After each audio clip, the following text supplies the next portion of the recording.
বহুকাল আগের কথা, যখন দজলা নদীর তীরে অবস্থিত ছোট্ট শহর বসরার নিকটবর্তী এক জনপদে একজন নির্মল হৃদয়ের তরুণ বাস করতেন। তার নাম ছিল তানভীর। তানভীরের চরিত্র ছিল অত্যন্ত সৎ এবং তিনি ছিলেন প্রচণ্ড পরিশ্রমী, কিন্তু অভাবের বেড়াজালে তার জীবন ছিল মোড়া। এক জীর্ণ কুটিরে তিনি তার স্ত্রী হাবিবার সঙ্গে বসবাস করতেন। তানভীর প্রতিদিন সকালে ফজরের সালাত আদায় করার পর তার ছোট কারখানাটিতে যেতেন, যেখানে তিনি কাঠ দিয়ে নানা রকম পাত্র তৈরি করতেন। এই কারখানাটি ছিল বসরার বাজারের এক কোণে এবং তিনি তার পেশাকে গভীরভাবে ভালোবাসতেন। তিনি সবসময় এই কথা বলতেন, আমার জীবিকা একমাত্র আল্লাহই দান করেন, আমি শুধু নিজের প্রচেষ্টাটুকু করে যাই। জনপদের সকলেই তানভীরের সততা এবং পবিত্র হৃদয়ের প্রশংসা করত। এমনকি সেখানকার বিত্তশালী লোকেরাও তার হাতে তৈরি পাত্র সংগ্রহ করতে আসত এবং তার কারিগরি দক্ষতার উচ্চ প্রশংসা করত। তানভীর কখনো কারো কাছ থেকে অতিরিক্ত অর্থ নিতেন না। তিনি বিশ্বাস করতেন যে অসততা বা বেইমানির মাধ্যমে অর্জিত অর্থ কোনোদিন জীবনে বরকত, কল্যাণ বা প্রাচুর্য আনতে পারে না। এক বছর জনপদে ভয়ানক খরা দেখা দিল। আকাশ থেকে এক ফোঁটা বৃষ্টিও নামল না, ফলে সমস্ত শস্যক্ষেত্র শুকিয়ে ফেটে গেল এবং মানুষের ঘরে খাওয়ার মতো সামান্য শস্যদানাও আর অবশিষ্ট রইল না। বাজারের পরিস্থিতি এমন দাঁড়ালো যে সামান্য এক টুকরো রুটির জন্য মানুষ মারামারি শুরু করে দিল। তানভীরের দোকানেও ক্রেতাদের আনাগোনা কমে গেল, কারণ মানুষ তখন শুধুমাত্র অত্যন্ত প্রয়োজনীয় জিনিসপত্র কেনার সামর্থ্য রাখত। হাবিবা দুশ্চিন্তায় কাতর হতে শুরু করলেন যে এখন তাদের সংসার কিভাবে চলবে।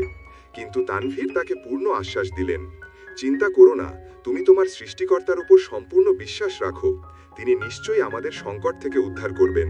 আমি আজও আমার কাজ চালিয়ে যাব, তিনি আমাদের জীবিকা প্রদানকারী। হাবিবা তার স্বামীর দৃঢ় বিশ্বাস এবং অবিচল ধৈর্য দেখে বিস্ময়ে অভিভূত হলেন। দিনগুলো কেটে যেতে লাগলো, পরিস্থিতি আরও জটিল ও কঠিন হতে লাগলো।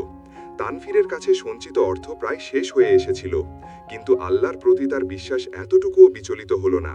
তিনি প্রতিদিন তার দোকানে যেতেন, নিষ্ঠার সাথে কাঠের পাত্র তৈরি করতেন এবং সন্ধ্যায় যা কিছু উপার্জন হতো তাই দিয়ে কোনো মতে জীবন চালিয়ে আল্লাহর অশেষ করুণার জন্য কৃতজ্ঞতা প্রকাশ করতেন।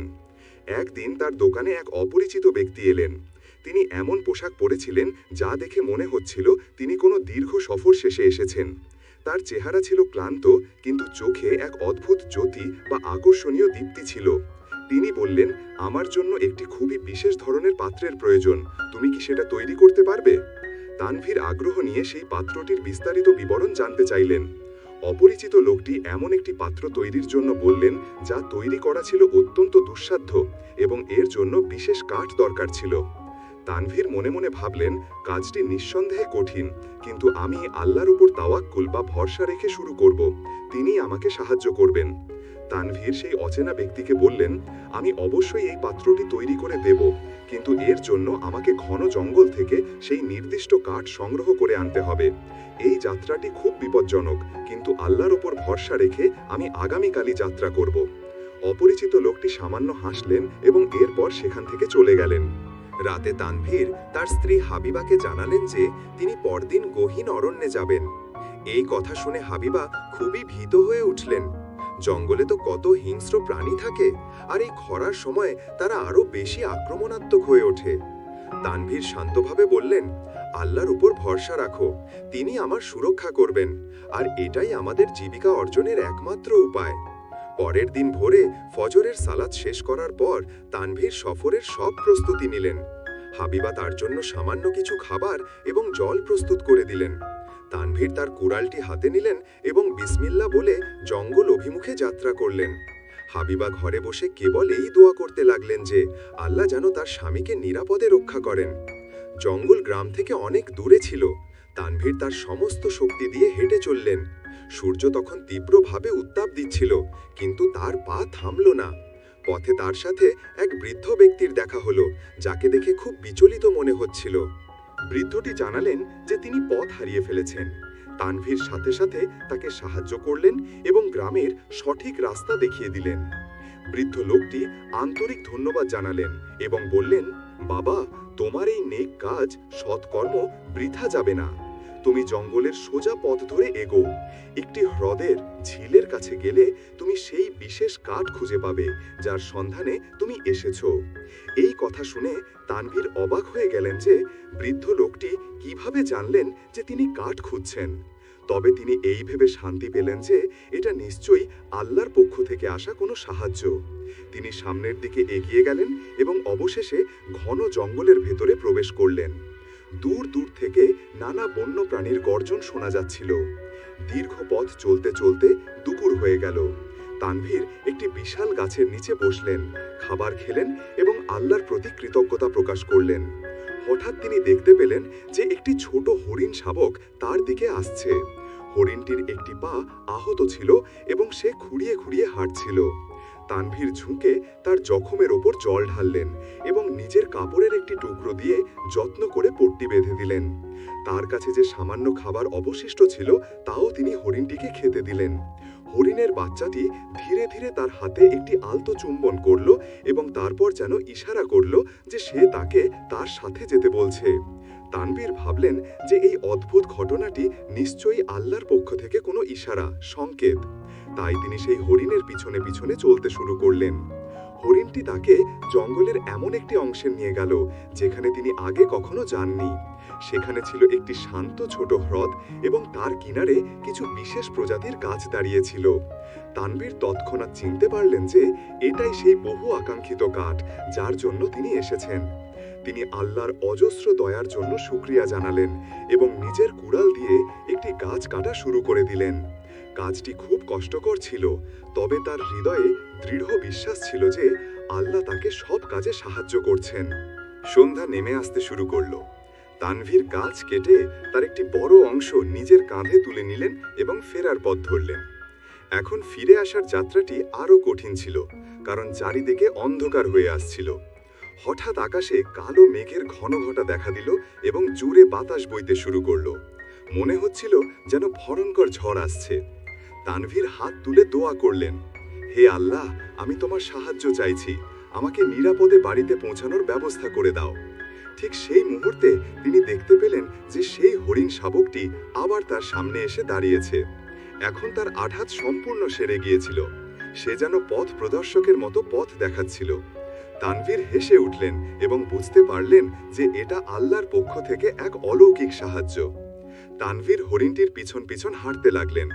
কাঁধের ভার তার কাছে খুব ভারী মনে হচ্ছিল, কিন্তু আল্লাহর প্রতি অটুট ভরসা রেখে তিনি এগিয়ে যেতে থাকলেন। ঝড় আরও জোরদার হচ্ছিল, গাছের ডালপালাগুলো দুলতে শুরু করেছিল এবং আকাশ থেকে গুড়ি গুড়ি বৃষ্টি নামছিল। হরিণটি দৌড়ে একটি গুহার দিকে গেল এবং তানভীরও তাকে অনুসরণ করলেন। গুহার ভেতরে প্রবেশ করে তানভীর শান্তির নিঃশ্বাস ফেললেন। বাইরে তখন ঝড় আরও ভীষণ আকার ধারণ করেছিল। তিনি কাঠটি একপাশে রাখলেন এবং আল্লাহর অফুরন্ত দয়ার জন্য কৃতজ্ঞতা জানালেন। হরিণটি তার পাশে এসে চুপ করে বসে পড়ল। তানভীর ভাবলেন, আল্লাহ কত আশ্চর্যজনক উপায়ে আমাকে সাহায্য করলেন। প্রথমে কাঠ এনে দিলেন আর এখন এই ঝড় থেকে রক্ষা করলেন। গুহার ভেতরে বসে থাকতে থাকতে তানভীর লক্ষ্য করলেন যে সেখানে আগে থেকেই কিছু জিনিসপত্র রাখা আছে। মনে হচ্ছিল যেন কোনো মানুষ সেখানে নিয়মিত থাকে। এক কোণে কিছু শুকনো ফল এবং তাজা ফলমূল রাখা ছিল।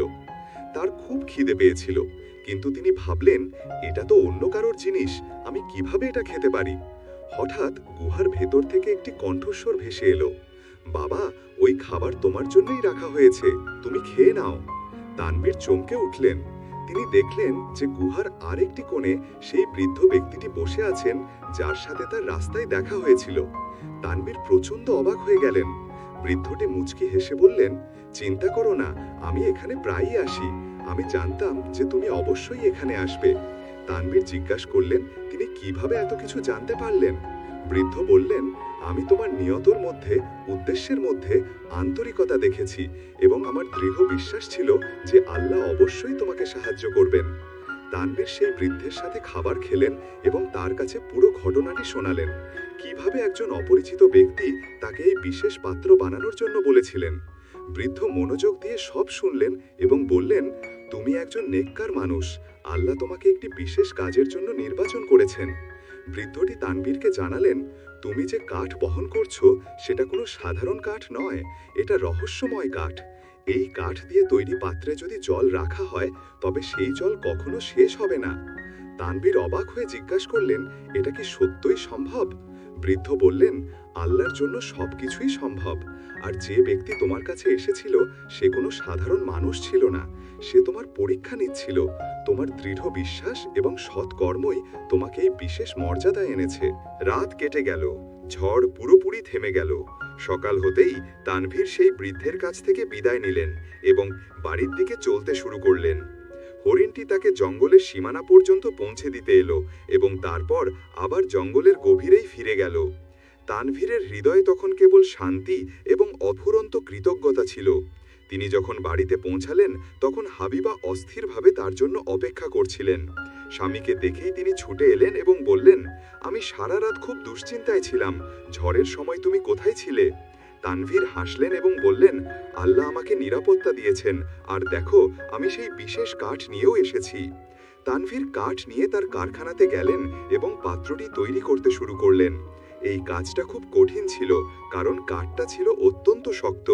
তিনি আন্তরিকতা এবং ধৈর্যের সাথে কাজ করতে থাকলেন। প্রত্যেকবার যন্ত্র চালানোর সময় তিনি বিসমিল্লাহ পড়তেন। বহুদিনের কঠিন পরিশ্রমের পর অবশেষে একটি অত্যন্ত সুন্দর পাত্র তৈরি হলো, যার মধ্যে এক অদ্ভুত আভা বা দীপ্তি ছিল। পাত্রটি তৈরি হয়ে যাবার পর তানভীর সেটা বাড়িতে আনলেন এবং তাতে জল ভরলেন।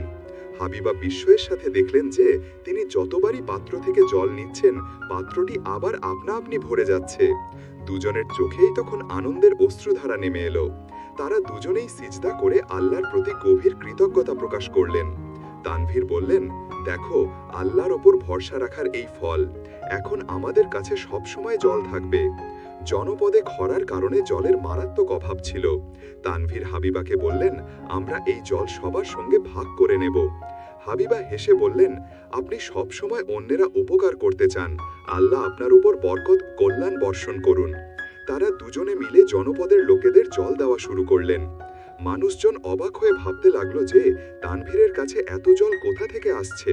কিছু লোক তার বাড়িতে এলো এবং দেখলো যে পাত্র থেকে অবিরাম জল বেরোচ্ছে। একজন বয়স্ক জ্ঞানী ব্যক্তি বললেন, এটা তো আল্লাহর অলৌকিক ক্ষমতা। তানভীর বললেন, হ্যাঁ, এটা আল্লাহর ওপর সম্পূর্ণ বিশ্বাস রাখার ফল।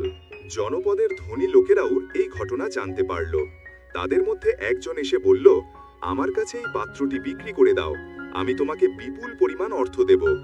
তানভীর হেসে উত্তর দিলেন, এটা আল্লাহর পক্ষ থেকে পাওয়া এক বিশেষ উপহার, নেমত।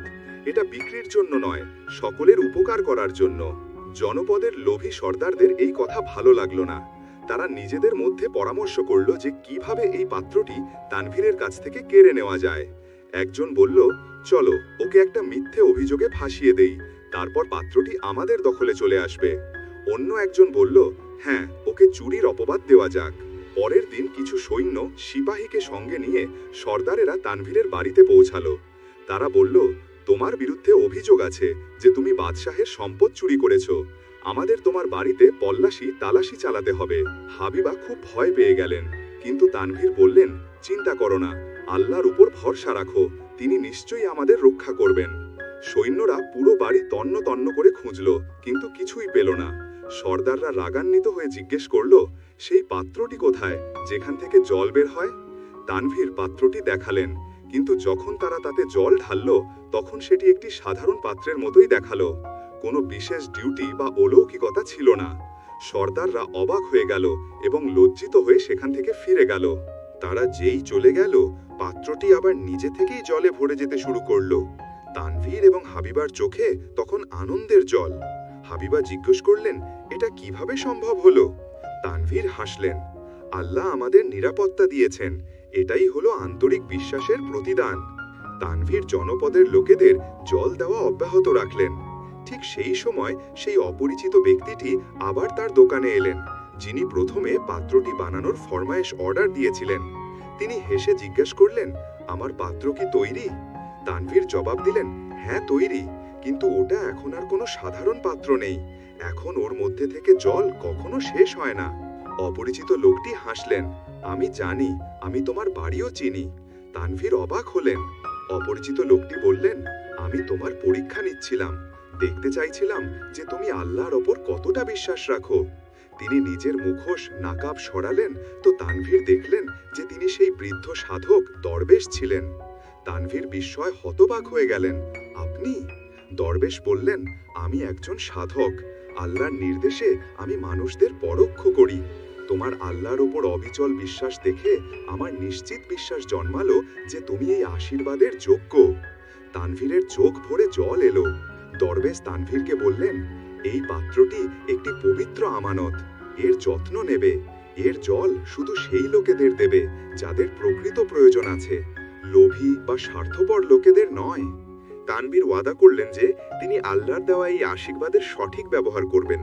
খবর পুরো অঞ্চলে ছড়িয়ে পড়ল যে তানভীরের কাছে একটি রহস্যময় পাত্র আছে। দূর দূরান্ত থেকে মানুষজন আসতে লাগলো। কেউ ছিল প্রকৃত অভাবী, তো কেউ কেবল তামাশা দেখতে। তানভীর প্রতিটি প্রয়োজনীয় মানুষকে জল দিতেন, কিন্তু কাউকে পাত্রটি দেখাতেন না।